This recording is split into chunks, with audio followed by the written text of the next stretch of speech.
Thanks for coming out to our hurricane seminar. We have certainly some things to watch. That was our presentation about the station. You heard Drew Mello's voice and Jamie Gould and Lisa Stewart and other people in there. Just a little bit of a rundown of what we do. I am used to this microphone here, but I'm not used to looking out and seeing all these people here. So if I turn around, you'll understand why. But so we get a chance to look at some of the people we don't usually get to come out and say hello and meet everybody. So I'll also hear from the station today. We have Joe Leonardine, who's over there taking pictures on his phone, and taking pictures over here is Michelle Calvo. And I'm going to introduce Joe's wife, Cheryl, too, because she certainly comes to our station during a hurricane and helps us out, keeping in touch with the ham radio people. I don't think that we realized it in 2004. I mean, we had all been prepared for a hurricane, but many of us had not been through them before. So we weren't really prepared for the loss of the phones, and that we had, set up our network with the use of the phones and with the use of our communication. And when we lost that, we kind of found ourselves at end. So Cheryl and Joe were able to help us out a lot with that. Another thing, somebody asked me between the two storms in 2004, between Francis and Jean, what did you do differently? Other radio stations that called in from around Florida and from around the nation. What did you do differently between those two storms? Well, in the past, I believe that my hurricane preparation consisted of a case of Chef Boyardee and a case of water. And I think we realized that the amount of time we had after the hurricane till we could resupply ourselves, we got real tired of Chef Boyardee real fast. So between the two storms, I made sure I had some fresh fruit and some different things in between there. So we prepare a little bit differently. On our website, WQCS.org, we have a list of some suggested supplies, and I'm sure many of the other people do too. I don't remember if I said I'm Jill Roberts with WQCS. I got a chance to see a lot of people today that work behind the scenes and behind the microphone that we don't always see. As mentioned in our video presentation, we are the EAS, Emergency Alert Station for the Treasure Coast, and we are noted on the interstates and some of the areas around there, the evacuation routes, as the place to listen to if you're heading out of town. So we have done some things to ensure that we are going to be around when you need us. We were fortunate enough to be prepared, although we're more prepared now. We were prepared in 2004 and 2005, and were able to stay on the air the entire time.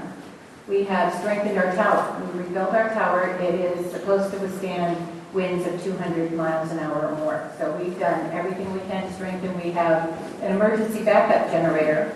And one of the changes we made is we had it just to power our equipment the first time around in 2004, not the air conditioning, just the essentials. Well, we've changed that now, so we are more comfortable in there. And we all come in, we move to the station with our families and our pets and everything else, so we're there to be there for you.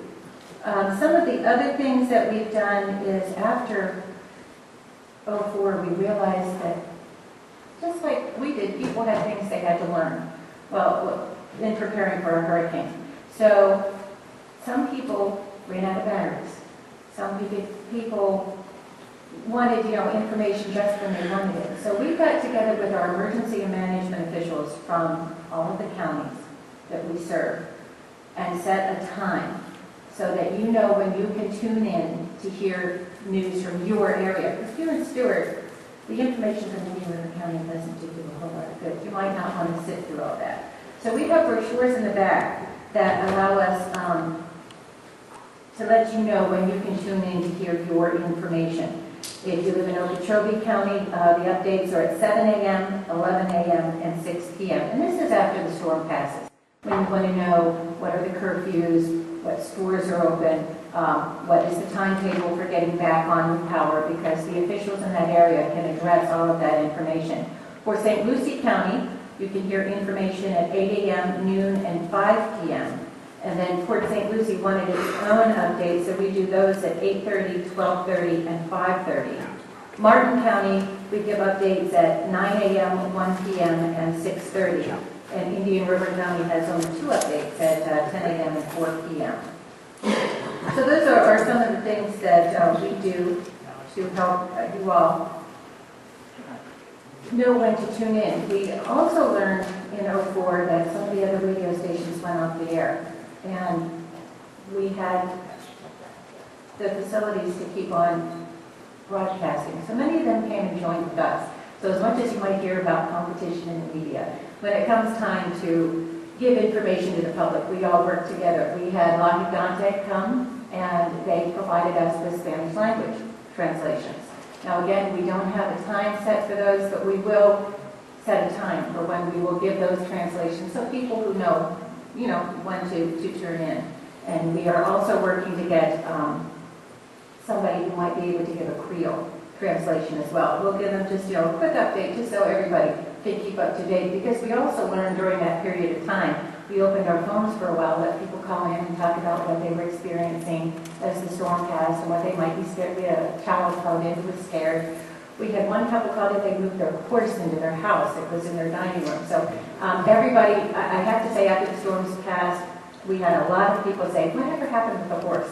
And we never did hear back from those people, so we imagine they probably had a pretty nice mess to clean up out of their house, but that their horse and who was part of their family was saved. So we know we have a lot of people who don't always listen to us, who know they need to tune in for our information. We have a pretty small staff, so we have a partnership with Channel 5.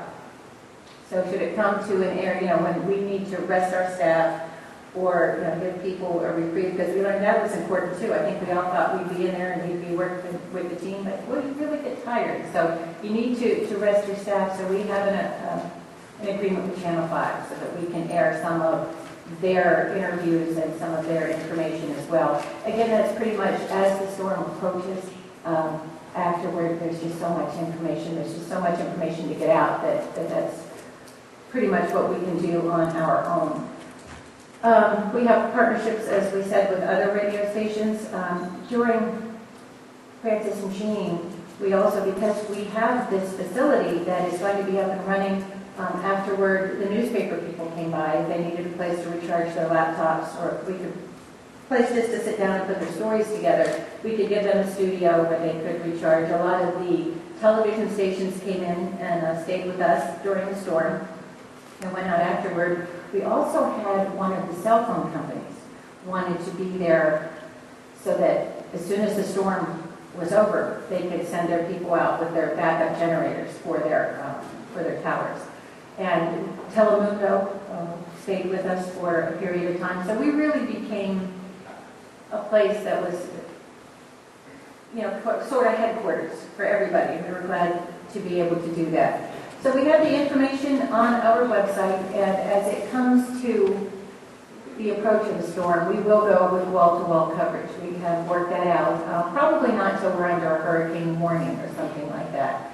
But there's a lot of things that I could go over here, but I know that the people behind me are going to come with all of that preparation stuff. So I think I am just going to go ahead and turn it over to Martin County Skywarn Brief. We have Ron Tanks going to come up, and I know there's a lot of really good information to come, so I'm glad that you all came out to be a part of it, and I hope us all be ready for a hurricane when it comes. And if you want to pick up one of our brochures on the way out, that will give you an idea as to when we'll give updates for the certain areas.